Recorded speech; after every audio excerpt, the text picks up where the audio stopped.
चीनी खेमे में भगदड़ की ये इस खबर जो है ऐसे वक्त में सामने आई है जब आज लद्दाख के 2 दिन के दौरे पर सीडीएस बिपिन रावत पहुंचे हैं। सीडीएस बिपिन रावत कल पूर्वी लद्दाख में फॉरवर्ड मोस्ट पोस्ट के दौरे पर जाएंगे। सोचिए, ये हमारे सीडीएस वहां पर जा रहे हैं। आज ही एयरफोर्स चीफ आरकेएस भदौरिया ने भी लद्दाख का दौरा कर तैयारियों का जायजा लिया है।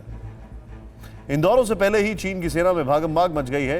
उसके 10,000 सैनिक सीमा छोड़कर भाग चुके हैं क्योंकि हिमालय पर मौसम इतना खतरनाक हो चुका है कि पीएलए के लिए चोटियों पर टिके रहना मुश्किल हो चुका है। बावजूद इसके चीन ने साजिश रचनी नहीं छोड़ी। खुद देखें।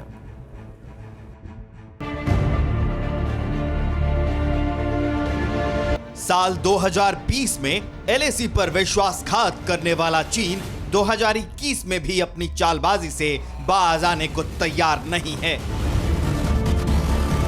सीमा विस्तार के लिए ड्रैगन फिर से पंख फैलाने की तैयारी में है, जिसकी सबूत हैं ये तस्वीरें। इन तस्वीरों में एलएसी के पास चीन की मक्कारी फिर से साफ साफ नजर आने लगी है। इन तस्वीरों को देखिए। ये साउथ पैंगोंग इलाके में ब्लैक टॉप के पास की तस्वीरें हैं, जिन्हें चुशूल के स्थानीय लोगों ने खींचा है। इसमें बड़ी तादाद में चीनी फौज के टेंट नजर आ रहे हैं। फौज की गाड़ियां भी नजर आ रही हैं। आर्मी ऊपर आने के बाद फिर उन्होंने कंस्ट्रक्शन बिल्कुल शुरू किया है। तो अभी जो चुशूल गांव से भी क्लियरली दिखाई देता है ब्लैक टॉप में क्या कुछ बनाया है करके, वो क्लियरली दिखाई देता है। उनकी जो हार्ट की रिफ्लेक्शन वहां पे क्लियरली दिखाई देता है। इसी तरह जो हेलमेट टॉप में जो भी कुछ उन्होंने किया हो दिखाई दे रहा है, तो पहले कहीं दिखाई नहीं देता। इन तस्वीरों से पता चलता है कि एलएसी पर हालात ठीक नहीं हैं, इसलिए चीन पर नजर रखना जरूरी है। ड्रैगन एलएसी पर चोरी छुपे निर्माण करने में जुटा है, अपनी पोजीशन मजबूत करने में जुटा है और पिछले ही हफ्ते जिनपिंग अपनी सेना को युद्ध के लिए तैयार रहने को भी कह चुके हैं। कुल मिलाकर हिंदुस्तान के खिलाफ चीन की ये तैयारियां इस बात की संकेत दे रही हैं कि ड्रैगन एलएसी पर मौके की ताक में बैठा है। लेकिन हमारे जाबाज जवानों की मुस्तैदी के चलते चीन कुछ भी नहीं कर पा रहा है। इस तस्वीर को देखिए, जिसमें एलएसी पर एक ओर जहां चीन के टेंट दिख रहे हैं, लेकिन उनके ठीक सामने ही भारतीय सेना ने भी मोर्चा संभाल रखा है। एक ओर ड्रैगन अड़ा है तो दूसरी ओर भारत के जाबाज भी उसकी आंख में आंख मिलाकर मोर्चे पर डटे हैं।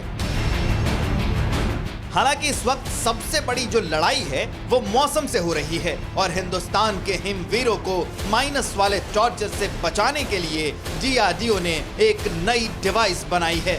फॉरवर्ड पोस्ट पर तैनात हमारे जवान भारी बर्फबारी और -30 डिग्री तापमान में चीनी सैनिकों के साथ साथ बेरहम मौसम के खिलाफ भी मोर्चा संभाले हुए हैं, जिनमें उनके लिए डीआरडीओ की नई डिवाइस हिमतापक बहुत मददगार साबित होगी। हिमतापक की खासियत यह है कि इसके जरिए बंकर -40 डिग्री सेल्सियस तापमान में भी गर्म रहेगा। इससे 20 वर्ग मीटर क्षेत्रफल के बंकर और टेंट को गर्म रखा जा सकता है। यह डिवाइस सोलर एनर्जी, बिजली और केरोसिन तीनों से चल सकती है और बंकर या टेंट में ऑक्सीजन लेवल भी कम नहीं होने देती है। बैक ब्लास्ट के दौरान निकलने वाली जहरीली गैसों से भी जवानों को बचाएगी। दरअसल जब कोई सैनिक लॉन्चर को कंधे या जमीन पर रखकर रॉकेट छोड़ता है तो उसके पीछे से जहरीली गैस निकलती है। उस एरिया को ही बैक ब्लास्ट एरिया कहते हैं। हिमतापक इस गैस को सोख लेगा। आर्मी ने इस डिवाइस के लिए 420 करोड़ का ऑर्डर भी डीआरडीओ को दे दिया है।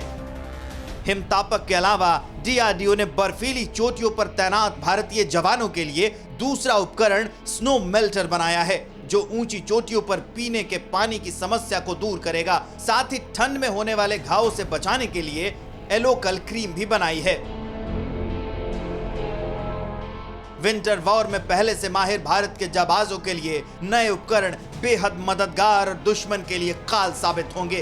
पूर्वी लद्दाख से लेकर सियाचिन तक सीना तान कर खड़े रहने वाले हमारे हिमवीर दुश्मन के किसी भी दुस्साहस को नाकाम करने के लिए तैयार हैं।